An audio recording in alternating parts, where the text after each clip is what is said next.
King of Gods. By Fast Food Restaurant, Kabanata 401. Sinaunang higanteng alakdan. Kahit na ang maliit na pas ang magnanakaw ay nagpalit ng mga may-ari, mayroon pa rin itong katangian ng panghuhula. Naniwala si Yeonyo nang walang pag-aalinlangan. Mula nang makilala niya ito, naging mabuti na ang kanyang kapalaran. Maging ang kanya na ito ay itinuro ng munting pas ang magnanakaw. Sa kanyang puso ang munting pas ang magnanakaw ay ang kanyang maswerteng pusa. Walang ekspresyong sinundan ni Zhao Fang ang dalawa. Ayon sa dinaanan ng maliit na pas ang magnanakaw ay isang kapatagan ang lumitaw mula sa harapan at ang Heaven Earth Yuan Chi dito ay mas aktibo. Ang anumang damo sa malapit ay isa o dalawang tao ang taas. Boom! Pang pang bam! Mula sa kapatagan ay nagmula ang mga dagandong ng mga hayop at mabibigat na yapak. Nakita na ng God Spiritual Eye ni Zhao Fang ang ilang makapangyarihang malalaking hayop at kung mag-isa lang siya rito ay tiyak na Atreides siya. Kailangang malaman ng isang tao ang ilang mga hayop sa labas sa Purple Saint Ruins na may kukumpara sa True Lord rank, at ito ang misteryosong kanyan. Gayunpaman, ang Yeonyo na makapangyarihang True Lord na ito ay nagbubukas ng landas, hindi kailangang mag-alala ni Zhao Fang.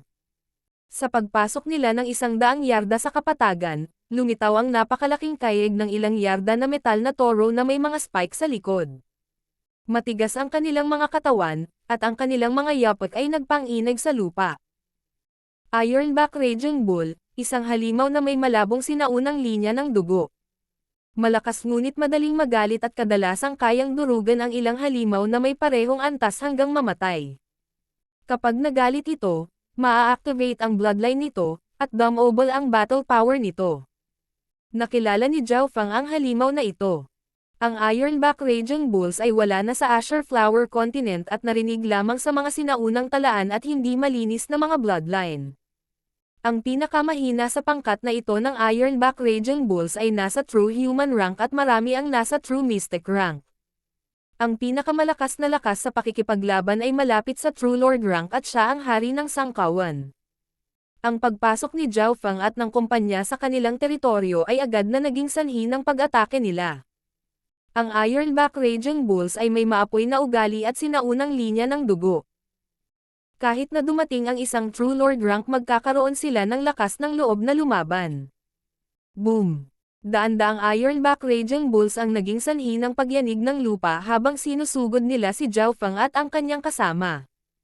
Ngumiti si Yeonyo at iwinagayway ang kanyang kamay habang kumikislap ang isang linya ng malamig na layunin.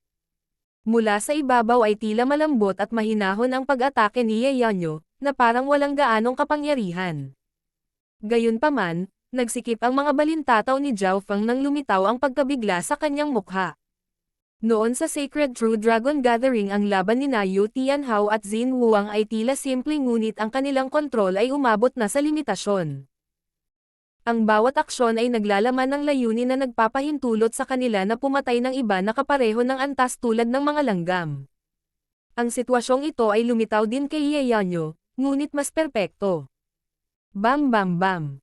Kung saan dumaan ang linya ng pilak, ang mga katawan ng Ironback Raging Bulls ay biglang nagyelo.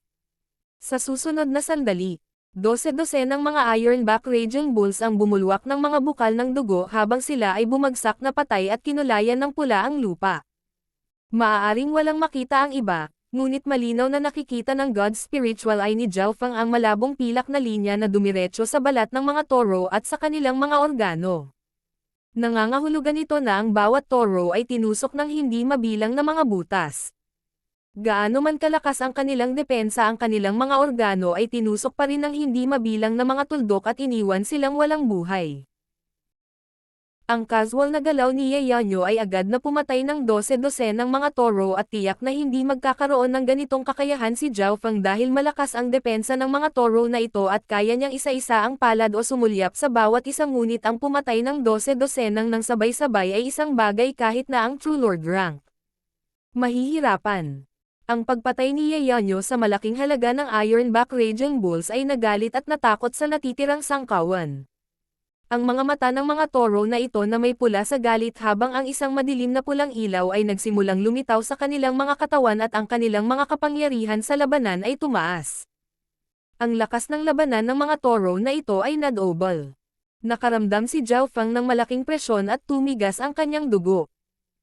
Matapos magalit, ang mga toro na ito ay tiyak na nagawang salakayin ang mga nasa True Lord rank. Ang Ironback Raging Bull King ay 10 yarda ang lapad at 6 hanggang 7 yarda ang taas. Sa isang dagandong ay nagpatawag ito ng bug zone ng magulong hangin at ang lakas ng labanan nito ay maihahambing sa True Lord rank. Kung si Zhao Feng ay tiyak na magtatago siya hanggat maaari. Ngumiti si Ye Yanyo at lumutang sa likod ng Ironback Raging Bull King.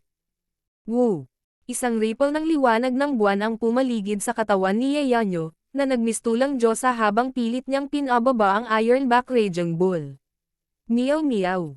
Ang munting pas ang magnanakaw ay tuwang-tuwang iwinagayway ang Mystic Snake Blood Whip nito at hinigop ang asensya ng dugo ng Ironback Raging Bull King. Kaya ganyan yan. Nagsimulang mag-isip si Zhao Feng. Ang lakas na ipinakita ng Ironback Raging Bull King kapag ito ay nagalit ay ang unang yugto ng True Lord rank at madali itong mapapatay ni Ye Yanyo. Gayunpaman, ang Mystic Snake Blood Whip ng maliit na magnanakaw na pusa ay maaaring tumaas ang lakas pagkatapos na masipsip ang asensya ng dugo at ito ay lumampas na sa normal na mga sandata na nasa mid-tier spiritual grade, bahagyang nasa ibaba lamang ng luho-hawbaw ni Zhao Feng. Shua! Hinawakan ni Zhao Feng ang itim na lotus at ipinatawag ang 2 berdeng tansong bangkay ng aswang upang kainin ang laman ng Ironback Raging Bull. Sa puntong ito, ang 2 berdeng bronze na bangkay ng aswang ay maihahambing sa pinakamataas na True Mystic rank at ang pagkain ng laman na naglalaman ng malabong sinaunang bloodline ay kapaki-pakinabang para sa kanila. Sinulyapan lang ito ni Ye Yanyo ngunit hindi ito umimik. Ang mga Ironback Raging Bull na ito o ang berdeng tansong bangkay ni Zhao Feng ay mga langgam lamang sa kanyang mga mata na maaaring sirain sa isang daliri. Ilang sandali pa, mawala ng Ironback Raging Bull ang lahat ng asensya ng dugo nito at namatay, na nag-iwan ng daan-daang bangkay. Meow meow.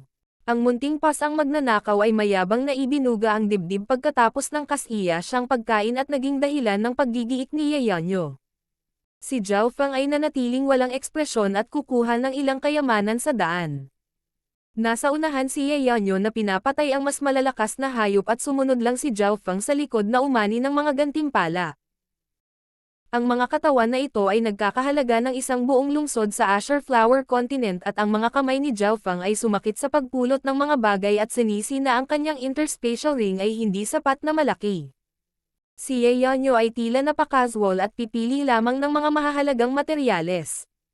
Malinaw na mayaman siya at may mga mapagkukunan na 12-12 beses na mas mahusay kaysa sa 10 Great Clans.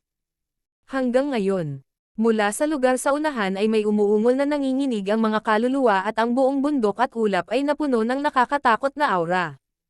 Umikot ang dugo ni Zhao Feng, at ang kanyang True Spirit Chi ay napigilan ng may naramdaman ang kanyang bloodline. Ang aura ng isang sinaunang bloodline na higit sa 10 beses na mas dalisay kaysa sa Ironback Raging Bull. Tumalon ang puso ni Zhao Feng. Ito ang unang pagkakataon na naramdaman niya ang napakalakas na bloodline na aura pagkatapos pumasok sa Purple Saint Ruins. Sa kailaliman ng mga kapatagan sa harap ng isang malaking kuweba ay may higit sa 12 ng mga figure na nakikipaglaban sa isang malaking itim na alakdan. Ding-ding. Ang malaking itim na alakdan ay may mahinang metal na kinang at ang mga pag-atake ay gumawa lamang ng mga spark. Ang ilan sa mga pag-atake mula sa pinakamataas na True Mystic ranks ay hindi man lang nakapag-iwan ng malinaw na marka dito. Ang higit sa 12 ng mga figure na naruroon ay nagpapanatili ng isang distansya dito at napakamaingat. Mayroon ng 4 hanggang 5 bangkay sa lupa mula sa Blackcliff Palace at Moon Demon Palace. Mag-ingat ang lahat. Ang lason mula sa Scorpion na ito ay maaaring pumatay sa lahat ng nasa ilalim ng Origin Core Realm at sino mang matamaan nito ay mamamatay kaya panatilihin ang iyong distansya. Ang matangos ng ilong kay Chigwei ay nag-utos sa mga henyo ng Blackcliff Palace na makipaglaban sa alakdan. Bukod kay Chigwei, naroon din ang mga kabataang nakasuot ng dugo mula sa Moon Demon Palace at kahit na ang dalawang pinagsama ay hindi nagawang sugpuin ang sinaunang alakdan. Kung hindi dahil sa katotohanan na ang mga henyo ng Blackcliff Palace ay may malaking bilang ng mga bangkay, kalansay at iba pang bagay na nababanat sa lason, malamang na walang makakalaban sa alakdan sa malapitang labanan. Shua. Sa sandaling ito, dumating sina Ye Yanyo at Zhao Fang, at nakita nila ang sitwasyong ito. Napakataas ng bloodline ng sinaunang higanteng alakdan na ito at kahit na ang dalawang True Lord ranks at ang maraming henyo na ito ay hindi makayanan. Si Zhao Fang ay maingat. Kahit ang normal na True Lord ranks ay hindi nang ahas na harapin ang alakdan. Kung si Zhao Fang ay magtataas ng karagdagang buhay ay walang magagawa.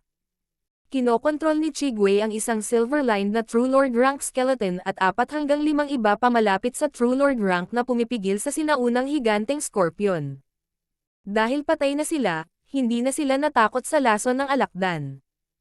Inihayag ni Ye Yanyo ang isang mataimtim na tingin. Ang bloodline ng scorpion na ito ay napakabihirang at mas mahusay kaysa sa mga henyo sa Purple Saint Ruins. Higit pa rito, mayroon itong ilang mga alalahanin at hindi ginamit ang lahat ng kapangyarihan nito. Nang marinig ito, sumang-ayon si Zhao Fang. Ang bloodline ng Scorpion na ito ay napakalakas at maging ang bloodline ni Zhao Fang ay pinilit. Ito ay dahil ang bloodline nito ay sobrang dalisay at hindi isang Iron Black Raging Bull na may mahinang bloodline na maihahambing. Kung ang Blackcliff Palace at Moon Demon Palace ay pinagsama ay mahihirapang alisin ito, bakit nila ito pinaglalaban? Naguguluhan si Zhao Fang. Ano ang mga pakinabang nito para sa dalawang sekta? Pagkatapos ay siniyasat niya ang sitwasyon at hindi nagtagal ay naunawaan niya. Sa likod ng alakdan ay isang malaking kuwebo kung saan nagmula ang isang aura. Sinubukan ng True Lords of the Blackcliff Palace at Moon Demon Palace na gambalain ang alakdan palayo ngunit nauwi sa pagkabigo. Ang sinaunang malaking alakdan na ito ay nagbantay sa pasukan at hindi gumagalaw. Hindi nahuhulog ang bastos na ito. Si Chigwei at ang nababalot na ng dugo. Ang pang-akit ng True Lord ay nauwi sa kabiguan. Dahil kailangan nitong bantayan ang pasukan, hindi magagamit ng sinaunang malaking scorpion ang lahat ng kapangyarihan nito kung hindi ay hindi gaanong kaunti ang mga casualty ng Blackcliff Palace at Moon Demon Palaces. Malinaw na nakita rin ito ni Ye Yanyo at ang kanyang kaakit-akit na mga mata ay lumingon sa kuweba sa likod ng alakdan. Talagang may mahalagang bagay sa kuweba na nangangailangan ng proteksyon ng alakdan. Maaaring ito ay isang kayamanan na kahit na ang isang napakatalino na sinaunang higanteng alakdan ay nagbabantay dito hanggang sa kamatayan nito. King of Gods, Kabanata 402. Ang plano ng munting magnanakaw na pusa. Sina Ye Yanyo at Zhao Fang ay parehong nanood at hindi nakialam. Alam ni Zhao Fang na hindi siya sapat para baguhin ang takbo at gusto lang ni Ye Yanyo na panoorin ang magkabilang panig na nasugatan at pinapanood ng nakangiti. Ang dalawang puwersang lumalaban sa sinaunang malaking alakdan ay hindi mga retard at tumingin kay Ye Yanyo ng may pag-iingat. May pagbabago sa plano, nandito si Ye Yanyo. Ang matangos ng ilong na si Chigwei ay biglang iwinagayway ang kanyang kamay at hinayaang magpahinga sa gilid ng Blackcliff Palace. Nagpalitan ng tingin si Chigwei at ang True Lord na nakasuot ng dugo mula sa Moon Demon Palace at pagkatapos ay umatras ang magkabilang panig. Dahil hindi nila maibaba ang alakdan sa loob ng maikling panahon at mapoprotektahan lamang ng huli ang kuweba, hindi na nila ito kailangang tapusin kaagad. Nang makita ni Chigwei si Zhao Fang, nanliit ang kanyang mapuputing mata. Kahit na hindi niya personal na nakikita si Zhao Fang, pamilyar na pamilyar siya sa kanyang aura. Kung hindi dahil kay Ye Yanyo, malamang na napatay ng mga tao mula sa Blackcliff Palace si Zhao Fang. Hanggat kasama ko si Ye Yanyo walang sino man sa Purple Saint Ruins ang malamang na aatake sa akin. Alam na alam ito ni Zhao Fang. Sa mga tuntunin ng paglilinang, naabot na ni Ye Yanyo ang mga huling yugto ng True Lord rank at nalampasan ang Chigwei at ang isa pang True Lord. Higit pa rito, si Ye Yanyo ay nagmula sa pinakamakapangyarihang Pure Moon Spiritual Sect at nireranggo sa top 3 sa 10 True Lords.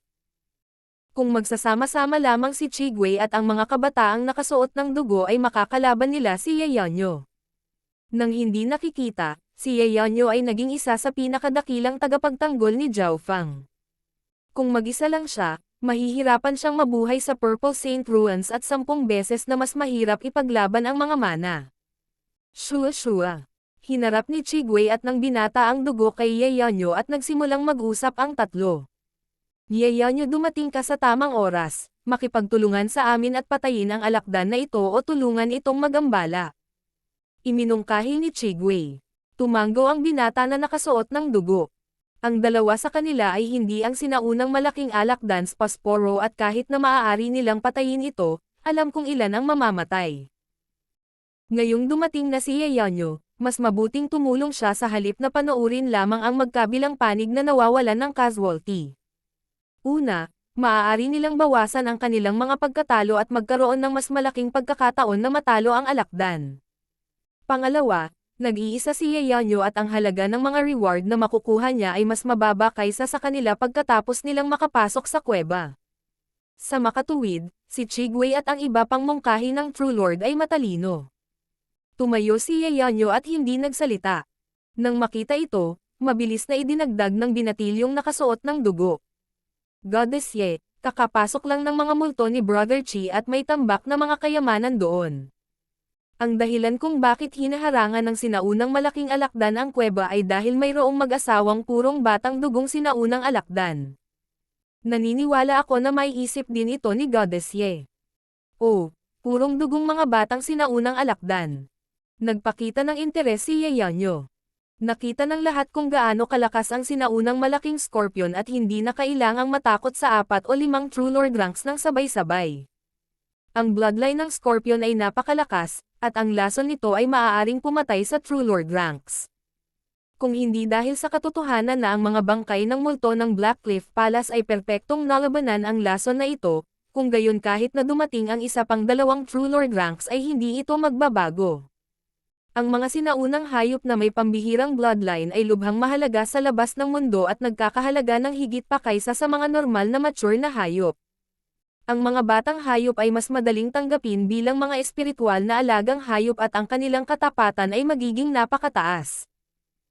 Kung ibibigay nila ito sa sekta, maaari itong maging isang tagapagtanggol na espiritual na hayop ng sekta kapag lumakas ito.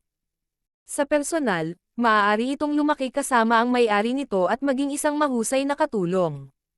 Ang alakdan na ito ay perpekto para sa opensa at depensa, ang lason nito ay kritikal din.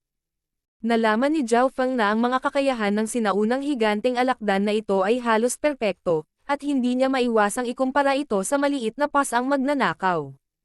Sa mga tuntunin ng kapangyarihan sa labanan at pinsala, ang maliit na pasang magnanakaw ay malayo sa likod at maaari lamang maging isang manghuhula. Ang mga aksyon ni Zhao Feng ay nahulog sa mga mata ni Yeonyo at isang ngiti ang lumitaw sa kanyang mukha. Ang Heaven Earth Yuan Chi sa loob ng kuweba ay lubhang kakaiba at ang bantayan ng isang sinaunang alakdan pati na rin ang pagsisikap mo ng husto ay nangangahulugan na hindi lang dapat ang mga batang alakdan sa loob, tama ba? Malamig na sumabad si Zhao Feng. Si Chigwei at ang mga True Lord na nakasuot ng dugo ay parehong huminto at tumingin sa asol na buhok na kabataan. Si Zhao Feng ay palaging nakatayo sa likod ni Yeonyo at hindi nila alam ang kanyang sitwasyon. Ngunit kung maglakas-loob siyang hamarang at hindi nagsalita si Yeonyo, marahil ay kabilang na siya sa panig ng Pure Moon Spiritual Sect. Sa lakas ng bloodline ng brat na ito, maaari siyang magamit ng husto para kay Yeonyo. Si Chigwei at ang kumpanya ay naging mas maingat kay Zhao Feng. Natugunan na ng Blackcliff Palace ang mga pamamaraan ni Zhao Feng noon, ngunit hindi nila mahulaan ang relasyon ni Zhao Feng at Yeonyo ngayon. Masyadong tamad si Yeonyo na magsabi ng kahit ano na hindi nabigyan ng pagkakataon na talagang maunawaan niya ang lakas ni Zhao Feng. Ubo-ubo, ganito.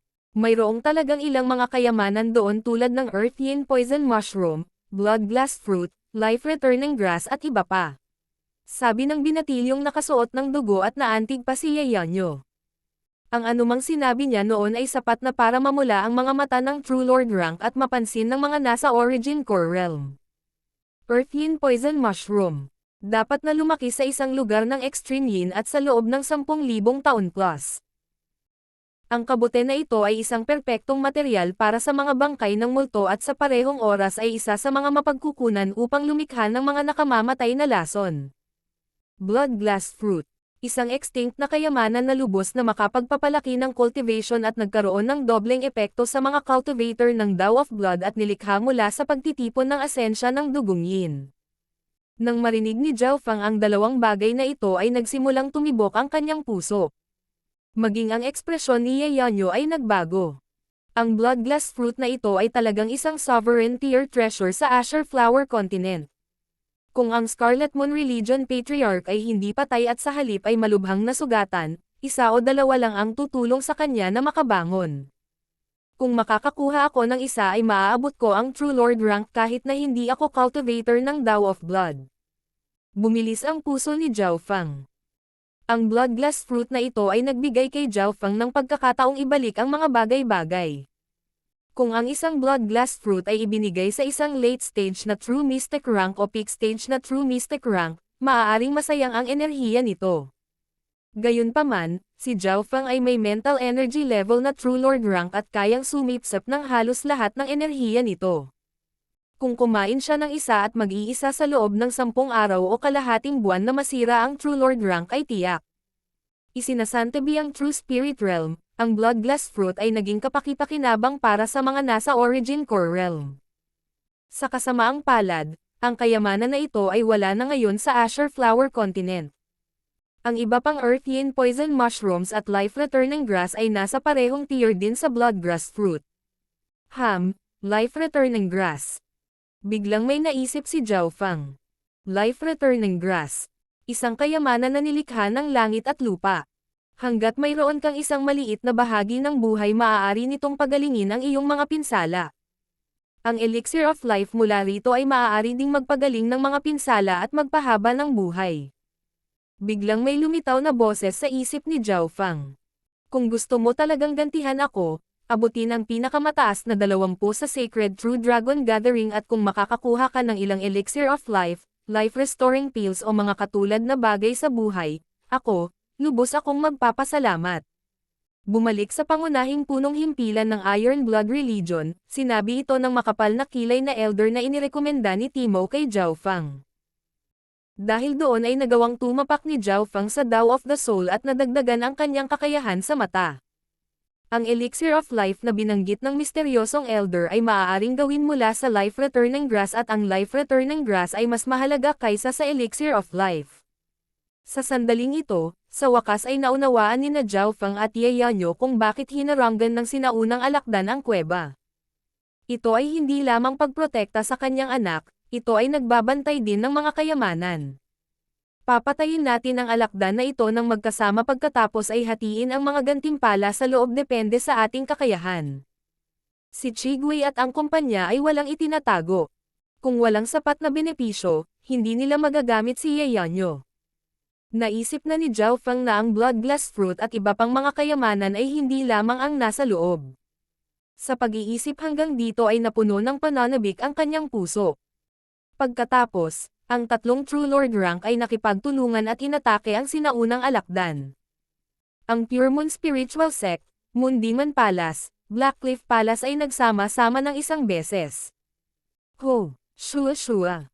Sa pagkakataong ito ay ipinatawag ni Chigwei ang dalawang True Lord rank Ghost Corpses at mayroong isang Blood Silver Ghost Corpse sa halip na ang Silver Striped Skeleton kaysa dati. Ang dalawang ito ay 2 hanggang 3 yarda ang taas at may dim aura. Hindi sila natakot sa lason ng higanteng alakdan at hinarangan nila ito. Ang Chigwei na ito ay may 2 True Lord rank Ghost Corpses. Nagulat at nainggit si Zhao Fang. Ginampanan nila ang isang mahalagang papel sa kung maaari nilang patayin ang alakdan. Isang brutal na Blood Moon Blade na may magulong aura ang lumitaw sa dugong nakasuot ng True Lord mula sa kamay ng Moon Demon Palaces. Pinutol niya ang talam at ang hangin ay napuno ng isang Blood Moon na patuloy na nagwawasak sa alakdan. Ang lakas ni Ye Yanyo ay mas malakas pa kaysa kay Chigwei at ang dugong nakasuot ng True Lord. Ikinumpas niya ang kanyang kamay at isang linya ng pilak ang umaagos at bumuo ng isang transparent water silver sword. Nang siya ay sumalakay maging ang mata ng sinaunang alakdan ay napuno ng pag-iingat. Nag-iingat din si Chigwei at ang mga kabataang nakasuot ng dugo habang nakatingin sa isa't isa. Ang Ye Yanyo na ito ay nagsanay ng Moonflower Spiritual Sword Technique sa napakataas na antas. Ang isang espada mula sa kanya ay malamang na makalas sa aking True Lord rank skeleton sa 2. Natigilan si Chigwei. Malamang walang makakaparehan niya sa ilalim ng Origin Core Realm.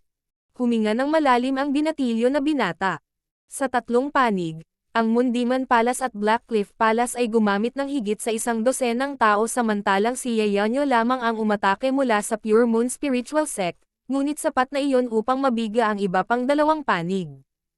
Mukhang ang kanyang lakas sa pakikipaglaban ay malamang sa antas ng Deputy Patriarch ng Iron Blood Religion. Itinaas ni Zhao Fang ang kanyang opinyon tungkol kay Yeonyo. Sa parehong punto ng oras, ang mga mata ng maliit na pas ang magnanakaw sa sulok ay kumislap sa pagiging tuso habang nakikipagpalitan ito ng tingin kay Zhao Fang. Tiningnan ito ni Zhao Fang ng malalim. Magnanakaw na pusa, o magnanakaw na pusa. Kahit na ang iyong plano ay matalino ngunit ito ay lubhang mapanganib. Kahit na si Yeonyo at ang Pure Moon Spiritual Sect sa likod niya ay hindi lang nakakatakot. King of Gods, Kabanata 403. Pagpapakain sa mga bangkay. Ang Purple Saint Ruins ay kontrolado ng 3 sekta at hindi ito makuha ng ibang puwersa. Ang mga henyo na pumasok dito ay lahat ay kabilang sa kani-kanilang partido at may kanya-kanyang inheritance token. Isang panlabas na henyo na hindi kabilang sa alinman sa 3 ang pumasok sa ruins na ito at kailangang makipagkompetensya sa isang napakalaking grupo ng iba pang mga henyo ng mag-isa. Gayunpaman, sa pagkakanulo ng maliit na magnanakaw na pusa, nalutas ang mga problemang ito. Bagamat si Zhao Fang ay nahuli ni Yeonyo, ang kanyang pagkakakilanlan bilang isang tagalabas ay nalutas na. Hindi bababa sa hindi niya sinusubukang mahuli ng lahat ngayon at si Zhao Fang ay tila pumasok sa pinakamalakas na panig ng Pure Moon Spiritual Sect, at ang mga kaaway ay walang magawa. Ang kailangan niyang gawin ngayon ay gamitin ang kanyang pagkakakilanlan bilang ika-4 na tao para panoorin ang labanan ng 3 sekta at umani ng mga gantimpala sa kritikal na sandali. Ito ang pangkalahatang direksyon ng plano at katalinuhan at katapangan ang mahalagang punto. Ang planong ito ay sinimulan ng munting pas ang magnanakaw. Sinadya nitong akitin si Yeonyo kay Zhao Fang at bagamat mukhang mapanganib ito, sa totoo lang pinrotektahan nito si Zhao Fang. Alam ni Zhao Fang at ng maliit na pas ang magnanakaw kung ano ang nasa puso ng isa't isa at ginawa nila ang palabas na ito. Siyempre, napakataas ng panganib sa planong ito. Kapag nalaman nila na si Zhao Fang ay papasok sa isang desperado na estado na hindi kailanman ginawa noon, kahit papaano wala siyang pagkakataong lumaban kay Yeonyo. Kung mas malaki ang mga gantimpala, mas malaki ang panganib. Kumikislap ang mga mata ni Zhao Fang pagkatapos ay bumalik sa kanyang walang emosyong estado. Ang bawat hakbang ay kritikal. Ang isang maling hakbang ay maaaring magresulta sa ganap na pagkabigo. Gayunpaman, mas kalmado si Zhao Fang sa sandaling ito kahit na tila kumukulo ang kanyang dugo sa excitement at adrenaline. Sa pagkakataong ito, ang kombinasyon ng 3 True Lords at mga elite ng True Mystic rank ay nakipaglaban sa isang matinding labanan laban sa sinaunang higanteng alakdan. Ang depensa ng sinaunang higanteng Scorpion ay napakalakas at maging ang True Lord ranks ay nahirapan na masira ito. Ang lason nito ay papatay din sa mga nasa True Lord rank. Sa kabutihang palad si Chigwei mula sa Blackcliff Palace ay mayroong 2 True Lord rank Ghost Corpses na maaaring gumawa ng malapitang labanan. Ang nakasuot ng dugo na True Lord rank ay iwinagayway ang kanyang blade ng Blood Moon at ang malaking kulay ng dugo na buwan ay nagsimulang masira ang mga pinsala ng sinaunang alakdan. Hanggat may kaunting hiwa, papasok ang mga pag-atake ng True Lord na nakabalot sa dugo at madudurog pa ang loob ng katawan. Kung ito ay isang normal na True Lord rank, si Chigwei at ang Blood Robe True Lord rank na magkasama ay makakatapos sa isang iglap. Gayunpaman, ang katawan at puwersa ng buhay ng sinaunang higanteng Scorpion na ito ay napakalakas, at ang 2 True Lord rank Ghost Corpses ay makakagawa lamang ng kaunting pinsala. Ang pag-atake ng nakasuot ng dugo na True Lord ay hindi rin makalusot sa depensa ng Scorpion ng diretso at dahan-dahan lamang itong maaalis. Ang pangunahing manggagawa ay si Yeonyo. Kinokontrol ng kanyang Moonflower Spiritual Sword Technique ang Transparent Water Silver Sword at bawat pag-atake ay kumakatawan sa 10,000 beam ng isang espada. Sa tuwing umaatake si Yeonyo, maaari siyang mag-iwan ng sugat ng dugo sa Scorpion. Kung ito ay isa pang diskarte ng malalim na espada ng True Lord rank Yeonyo ay magagawa silang patayin sa isang galaw o 2 samantalang ang Scorpion ay nasugatan lamang ng 7 hanggang 8 espada. Ang sinaunang alakdan na ito ay talagang karapat-dapat na maging isang pambihirang hayop na may purong bloodline. Kahit na isang kalahating hakbang na eksperto sa Origin Core Realm ay hindi ito magagawang matalo ng husto. Hindi mapigilan ni Zhao Feng na humanga habang nakatingin siya sa malayo. Nangangahulugan ito na ang mga kabataan sa loob ng kuweba ay magiging sobrang init ng kamay. Sa teorya, ang lakas ng labanan ng tatlong True Lord rank na ito na pinagsama sa grupo ng mga elite na True Mystic ranks ay maihahambing sa 7 o 8 True Lord ranks. Si Yeonyo lamang ay kapantay ng 3 hanggang 4 na normal na True Lord ranks at si Chigwei ay maihahambing sa hindi bababa sa 2 dahil mayroon siyang 2 True Lord rank Ghost Corpses. Ang setup na ito ay nagawang sugpuin lamang ang sinaunang alakdan at hindi ito tapusin. Ang sinaunang alakdan ay nagbabantay lamang sa kuweba ngunit kung hindi ito tatakbo, ang kahirapan ay tataas ng ilang beses. Malinaw na nakita ni Zhao Feng ang sitwasyon bilang isang labas. Siyempre, hindi siya maaaring manood lamang, kailangan din niyang tumulong. Beng! So! Isang magkasintahang palaso ng yelo at kidlat ang nagsalubong ng husto sa kabibi ng higanteng alakdan at nagdala ng bagzo ng malamig na hangin at kidlat. Ang kapangyarihang nasa loob ng mga araw na ito ng yelo at kidlat ay malapit sa normal na True Lord rank. Higit pa rito, sa tuwing tatama ang mga araw ng yelo at kidlat sa target ay sesabog sila at bagaman hindi nila pisikal na sasaktan ang Scorpion, maaari itong makapagpabagal sa kanila. Maraming mga henyo ang lumingon kay Zhao Feng nang may pagtataka. Ang pangmatagalang pag-atake ni Zhao Feng ay malakas at maaaring makapagpabagal sa higanteng Scorpion, napaka-epektibo para sa koponan. Ang pagbaba ng bilis ng higanteng alakdan ay lubos na nagpababa sa banta nito. Bagamat ang mga mula sa Black Cliff Palace ay kinasusuklaman si Zhao Feng, kailangan nilang aminin na ang tulong ng taong ito ay nasa ibaba lamang ng 3 True Lord rank. Maliit na bilang lamang ng mga pag-atake na hindi kasama ang mga mula sa 3 True Lord rank ang maaaring maging kapantay ni Zhao Feng at ang kanilang kahusayan ay hindi masyadong mataas dahil kailangan nilang mag-ingat sa counter-attack ng Scorpion samantalang si Zhao Feng ay wala na mula noong siya ay umatake mula sa isang mahabang hanay. Ang epekto ng pamamanhid at pagbaba ng bilis ay isang bagay na hindi magawa ng ibang mga henyo. Maging si Yeonyo ay tumango. Mula sa kasalukuyang pagpapakita ni Zhao Feng, maaari siyang maging isang inner disciple sa Pure Moon Spiritual Sect. Ang tanging bagay ay ang kanyang kasaysayan ay hindi alam. Sa paglipas ng panahon, lalong lumalim ang mga sugat ng higanteng alakdan, at pumasok sa mga organo nito ang nabubulok na dugo. Ang mga araw ng yelo at kidlat ni Zhao Feng ay nagpapataas ng bilis nito. Si Yeonyo ay napakatalino at unang sinubukang putulin ang buntot ng Scorpion at ang mga paa nito upang hindi ito balansehin. Sa huli ay hindi nakayanan ng Scorpion ang katalinuhan at pagtutulungan ng grupo at hamin na ang mga atake nito. Higit sa lahat, naputol ang buntot at binti nito, kaya hindi ito makatakbo kahit na gusto nito. Hindi na ito makakalaban ng mas matagal. Matatapos natin ito sa loob ng 1 oras. Tumaas ang layunin ng labanan ng bawat isa, at lumakas ang kanilang mga pag-atake. Boom! Sa wakas, nahulog sa lupa ang higanteng alakdan na kasing laki ng isang maliit na bundok.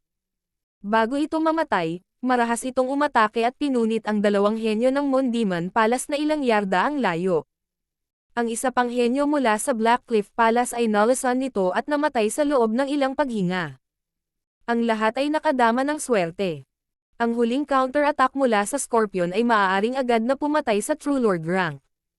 Ang pilak na guhit na kalansay ni Chigwei ay nahati sa kalahati ngunit sa kabutihang palad ito ay isang patay na bagay at kaya't mabawi gamit ang sapat na mga materyales.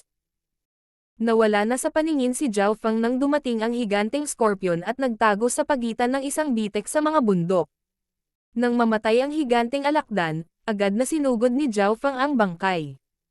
Napatingin si Yeonyo kay Zhao Feng nang may pag-iisip. Ang huling counter-attack mula sa Scorpion ay tila nasa direksyon ni Zhao Feng. Habang nilalabanan nila ang yelo at mga pana ng kidlat ni Zhao Feng ay halatang ikinagalit ng alakdan ngunit sa kasamaang palad, siya ay napakalayo.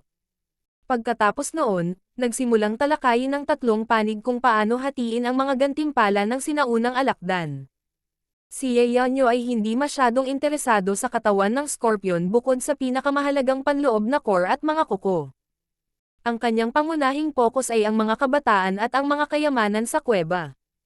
Gayunpaman, naglabas na ng matalim na kutsilyo si Zhao Feng at tinaga ang sirang balat para kumuha ng itim na sako na kasing laki ng kamao.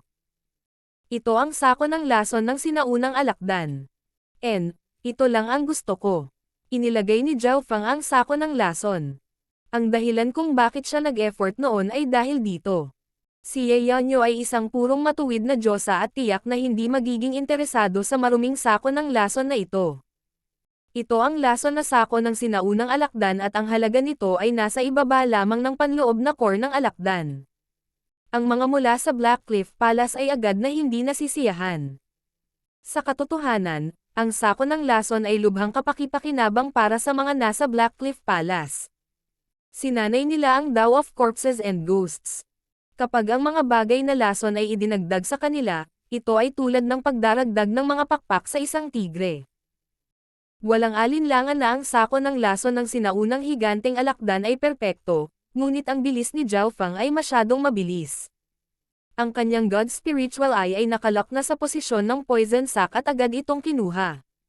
Walang magawa ang Blackcliff Palace. Malaki ang naging papel ni Zhao Feng at Ye Yanyo sa pagpatay sa Scorpion at nakita ng lahat kung paano nagawang bawasan ni Zhao Feng ang mga nasawi. Hindi nagsalita si Ye Yanyo dahil hindi siya interesado sa poison sac. Higit pa rito, ayon sa deal bago ang anumang nakuha ni Zhao Feng ay sa kanya. Siya ay naglagay ng maraming pagsisikap at ang pagkuha ng lason na sako ay naiintindihan. Pagkatapos ng lahat, si Zhao Feng ay kalahati na ngayon sa panig ng Pure Moon Spiritual Sect at mas mabuti kung ang sako ng lason ay nasa kanyang mga kamay kaysa sa Blackcliff Palace. Nang makita si Ye Yanyo ay hindi nag-react ang Blackcliff Palace at ang Moon Demon Palace ay hindi na makapag-delay pa. Ang katawan ng higanteng alakdan ay kasing laki ng isang maliit na bundok at bukod sa ilang mahahalagang bahagi, ang laman ay mahalaga din, kaya lamang ito ay napakalaki at hindi madaling maaga. Shua. Hinawakan ni Zhao Feng ang itim na lotus at tinawag ang dalawang berdeng tansong bangkay ng aswang upang kainin ang laman ng purong bloodline na alakdan. Walang hiya na bastos. Ang dalawang berdeng bronze na bangkay ng multo ay orihinal na atin ngunit kinuha ng brat na ito at nang ahas siyang gamitin ito ng lantaran. Ang mga ekspresyon ng mga mula sa Blackcliff Palace ay hindi masyadong maganda at tumingin sila kay Zhao Feng na may mga ngiping nagngangalit at nagniningas na mga mata. Si Zhao Feng ay hindi natinag at ginawa ang lahat ng posible upang madagdagan ang kanyang lakas. Matapos kunin ang poison sac ay naging mas malinaw ang plano ni Zhao Feng. Pagkatapos kainin ang laman ng alakdan, ang dalawang bangkay ng multo na ito ay ganap na kapantay ng pinakamataas na True Mystic rank at ang poison sac na ito ay partikular na inihanda para sa dalawa. Pinaikit ni Zhao Feng ang kanyang mga mata habang sinisiyasat niya ang dalawang bangkay ng multo. Malakas ang katawan ng dalawang bangkay ng multo na ito at lumitaw ang malabong bahid ng dugo ng jade sa kanilang balat. Sa bawat kagat nila ay lumalakas ang kanilang mga aura. Kung ikukumpara dito, ang mga bangkay ng multo na kapareho ng ranggo ng iba pang mga disipulo ng Blackcliff Palace ay mas payat at hindi gaanong tinatrito gaya ng kay Zhao Feng. King of Gods, Kabanata 404. Propesyonal na tagahanap. Ang iba pang mga henyo ng Blackcliff Palace ay iba kay Zhao Feng na nagpakain sa lahat ng iba pang mga bangkay ng multo sa dalawang berdeng bronze na bangkay ng aswang na ito. Sa daan ay nakapatay si Ye Yanyo ng maraming bihirang hayop na may mga bloodline na magandang pagkain para sa dalawang bangkay ng multo. Ang sinaunang higanteng alakdan ay may napakadalisay na bloodline na nagpalakas ng aura ng dalawang bangkay ng multo at ang kanilang mga katawan ay sumailalim sa hindi malamang pagbabago. Bukod sa dalawang True Lord rank ghost corpses ni Chigwei, ang iba pang mga ghost corpses ng Blackcliff Palace ay malamang na hindi may kumpara kay Zhao Feng. Ang labanan ng dalawang berdeng tansong bangkay ng aswang na ito ay napakalakas at pagkatapos idagdag ang sako ng lason, kahit na ang True Lord ranks ay maaaring mamatay kapag nalasan. Inilagay ni Zhao Feng ang kanyang kamalayan sa 6 Ghost Corps Control ang secret technique. Ang kasanayang ito ay may mga kinakailangan kung paano magdagdag ng lason sa mga bangkay ng multo. Si Zhao Feng ay may ilang kaalaman sa medisina at ang lason na bangkay ay isang uri ng sangkap. Hindi masyadong mahirap na idagdag ito sa berdeng tansong bangkay ng aswang. Gayunpaman, hindi ito ginawa kaagad ni Zhao Fang. Bagamat ang lason ay lubhang nakamamatay, ang lason nito ay nawalan ng kaunting kapangyarihan matapos umalis sa sinaunang alakdan. Iyon ang unang punto. Ang pangalawang punto ay kahit na ang lason na ito ay kritikal na nagbanta sa mga nasa True Lord rank, ito ay kung ang balat ay nahiwa at ang lason ay maaaring pumasok sa katawan. Halos imposible para sa berdeng Bronze Ghost Corps na direktang makalusot sa isang depensa ng True Lord ranks, lalo na kung nakabantay sila. Sa makatuwid, hindi agad ito idinagdag ni Zhao Fang. Ang pagkuha ng poison sac ay unang hakbang pa lamang, marami pang ibang salik ang kailangang hawakan. Sa gilid ng Blackcliff Palace, Senior Brother Chigwei, kung ang batang iyon ay naglagay ng lason sa bangkay, ang banta ay mas malaki. Kinagat ng batang babae na orihinal na nagmamay-ari ng itim na lotus ang kanyang mga labi at tumingin kay Zhao Fang na kinokontrol ang dalawang berdeng tansong bangkay ng aswang na may puot, takot at inggit. Hindi niya akalain na darating ang araw na ibibigay niya ang mga bangkay ng aswang. Sa dalawang bangkay ng aswang na ito, walang sino man sa ilalim ng True Lord rank ang makakalapit kay Zhao Fang. Kung mayroon nito si Zhao Fang sa Sacred True Dragon Gathering, madali niyang masisira ang mga espiritual na alagang hayop ni Tantay Lanyo. Baguhan pa lang siya nakakapasok lang sa daw ng Ghost Corpses at hindi pa tuluyang may lalabas ang tunay nilang kapangyarihan. Bagamat mahalaga ang poison sac, mawawalan ng malaking kapangyarihan ang lason nito pagkatapos umalis sa katawan at mas mababa ang halaga kaysa sa yin poison mushroom at blood glass fruit sa kuweba. Ang yin poison mushroom ay isang top-tier item para sa mga ghost corpses. Kumpiyansang sabi ni Chigwei. Sa kanyang puso si Zhao Fang ay walang kapantay sa mga nasa ilalim ng True Lord rank at ang mga nasa True Lord rank lang ang makakapag-alaga sa kanya. Kung ikukumpara sa poison sac, mas maingat siya sa bloodline ng mata ni Zhao Fang. Shua. Hinawakan ni Zhao Fang ang itim na lotus at binawi ang berdeng tansong mga bangkay ng aswang. Sa ngayon ang dalawang bangkay ng multo ay umabot sa isang limitasyon at nahaharap sa isang malakas na bottleneck. Higit pa rito, dahil ang dalawa ay tumaas ng napakabilis kailangan nilang magkaroon ng matibay na pundasyon at kapag ang mga bangkay ng multo ay umabot sa isang tiyak na antas magkakaroon sila ng katalinuhan. Ang dalawang berdeng Bronze Ghost Corpses ni Zhao Fang ay mayroon ng kaunting katalinuhan at sa pagtaas ng lakas, kailangan din nila ng pagtaas ng katalinuhan. Ang ginawa ni Zhao Fang ay ginamit ang kanyang Eye of Ice Soul para magpadala ng maliit na daloy ng lamig upang makatulong na pagsamahin ang walang kinikilingan na kaluluwa sa berdeng tansong bangkay ng aswang.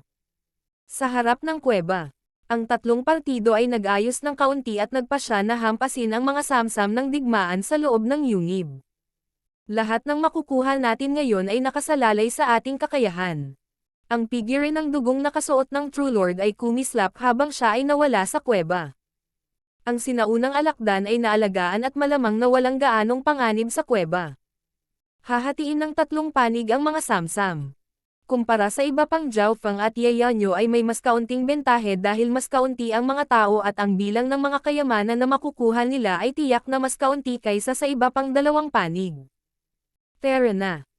Kinuha ni Ye Yanyo ang maliit na pasang magnanakaw at naging isang bahid ng liwanag na umaakyat patungo sa kuweba. Ang kanyang paglilinang ay ang pinakamataas at ang kanyang bilis ay nasa pinakamataas na antas at mas mabilis kaysa sa mga kabataang nakasuot ng dugo at kay Chigwei. Sa daan, si Ye Yanyo ay hindi nagbigay ng kahit isang sulyap sa normal na kayamanan. Sumilay ang pagkagulat sa mga mata ni Chigwei at ng kumpanya. Hindi nakapagtataka. Si Ye Yanyo ay nagtatrabaho ng mag-isa at sa makatuwid ay naglalayong kalidad at hindi dami. Kung makukuha niya ang lahat ng nangungunang mapagkukunan dito, ang halaga ng mga ito ay lalampas sa lahat ng iba pang pinagsama-sama. Naiintindihan ni Zhao Fang. Si Ye Yanyo ay may sariling plano sa simula pa lang. Siya ay nag-iisa at idinagdag kay Zhao Fang, iyon ay dalawa lamang at tiyak na hindi maikukumpara sa iba pang dalawang panig. Sa makatuwid, si Ye Yanyo ay sumuko sa karamihan sa mga normal na kayamanan, pinipili lamang ang pinakamahusay. Parehong mahihirapan si Chigwei at ang True Lord na nakasuot ng dugo ngunit may ganitong lakas si Ye Yanyo. Ang pinagsamang dalawa ay maaaring hindi niya kapareha. Meow meow. Ang maliit na pas ang magnanakaw ay tumayo sa balikat ni Yeonyo at paminsan-minsan ay winawagayway ang Mystic Snake Blood Whip upang agawin ang ilan sa mga kayamanan sa malapit. Parehong matalas ang mga mata ni Yeonyo at ng maliit na pas ang magnanakaw. Ang pagtutulungan ng dalawa at ang kanilang bilis sa pag-agaw ng mga kayamanan ay natigilan at nagpanik kay Chigwei at sa dugong nakasuot ng True Lord. Hindi natin siya hahayaang mapunta sa kanya. Iligtas mo ang iba pang mga kayamanan, pipigilan natin siya. Inutusan ni Chigwei at ng mga kabataang nakasuot ng dugo ang iba na kunin ang iba pang mga mapagkukunan. So. Ang dalawang True Lord ranks ay lumipad patungo kay Yeonyo upang makipagkompetensya para sa iba pang peak resources. Ang sitwasyon ngayon ay naging malinaw. Ang tatlong True Lord ranks ay nakatuon ang kanilang mga mata sa pinakamahusay na mga mapagkukunan habang ang iba ay naglalayong sa mga mid-good treasures o mga mabubuting bagay na napalampas. Pagkatapos ng lahat, ang tatlong True Lord ranks ay nakikipagkompetensya sa isa't isa at mapapalampas ang ilang magagandang kayamanan paminsan-minsan. Kabilang sa kanila si Zhao Feng ay isang propesyonal na tagapagtipon ng mga bagay na hindi nakuha. Ang kanyang mga kakayahan sa pag-inspeksyon ng God's Spiritual Eye ay nagbigay daan sa kanya na makita sa mga dingding at mga bagay na kahit na ang tatlong True Lord ranks ay hindi nakuha. Pang! Biglang naglabas si Zhao Feng ng isang arco ng kidlat at pinasabog ang putik sa isang pader at naglabas ng isang itim na transparent na bato. Sky Marking Stone. Ang batong ito ay nakapagpapalakas sa katawan at buto at maging sa mga bangkay kapag nadurog na naging pulbos. Nagliwanag ang mga mata ng kalapit na mga disipulo ng Blackcliff Palace habang sumusugod sila ngunit napakabilis ni Zhao Feng at mahigit kalahati ang kinuha niya. Shua. Ang Yin Shadow Cloak ni Zhao Feng ay pumutok at ang kanyang figure ay naging ilang mga figure na mahirap makilala ng mga nasa ilalim ng True Lord rank.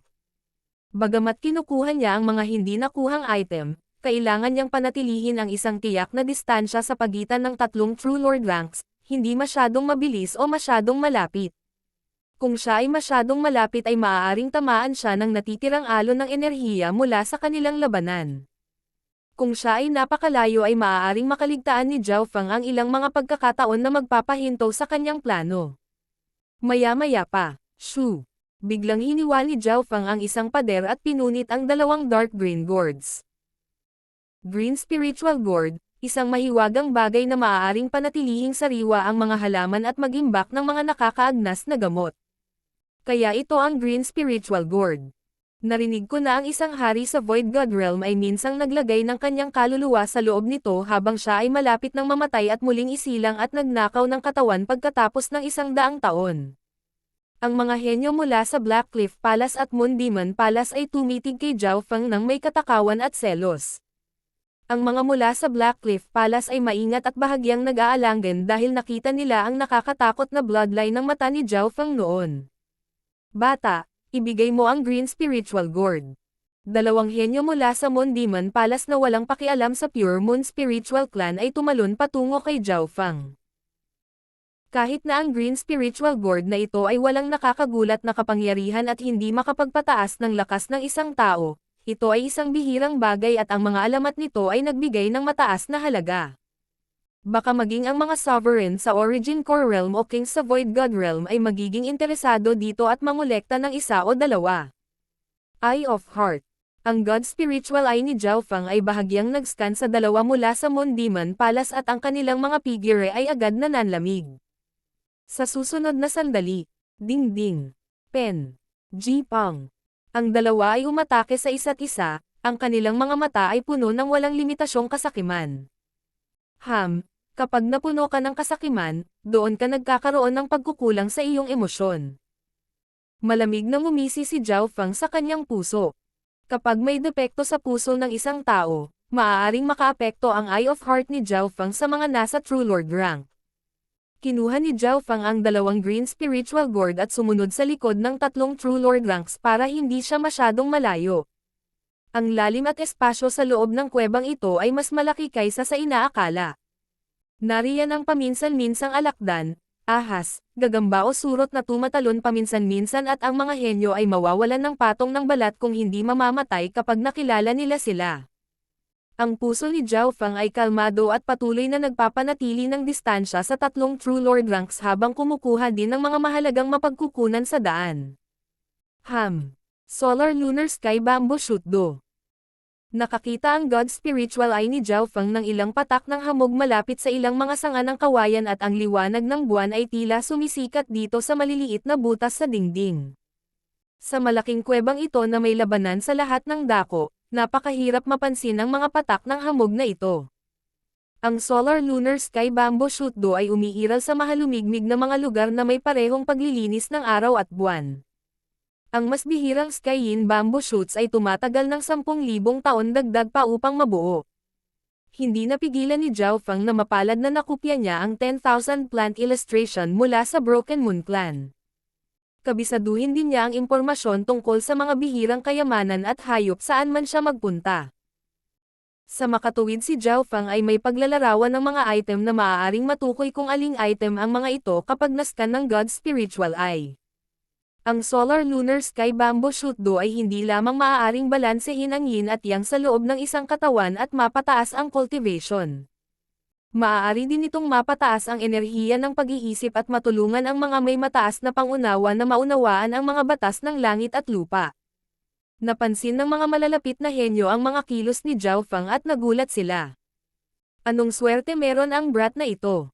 Nakakita siya ng mga bihirang kayamanan saan man siya magpunta. Malamang hindi swerte pero may kinalaman sa bloodline ng mata niya. Ang mga mata ng mga mula sa Blackcliff Palace at Moon Demon Palace ay namumula sa selos at halos sinubukang looban si Zhao Feng. Mayroon ding isa o dalawa dito na may mga bloodline ng mata ngunit ang kanilang kapangyarihan sa pag-inspeksyon ay walang halaga kumpara kay Zhao Feng. Magaling, sa Solar Lunar Sky Bamboo Shoot Do na ito, mas mataas ang tagumpay ng aking plano. Kapag ang aking mental energy ay nalinis at tumaas ang kapangyarihan ay magagawa nitong banta ang mga nasa True Lord rank.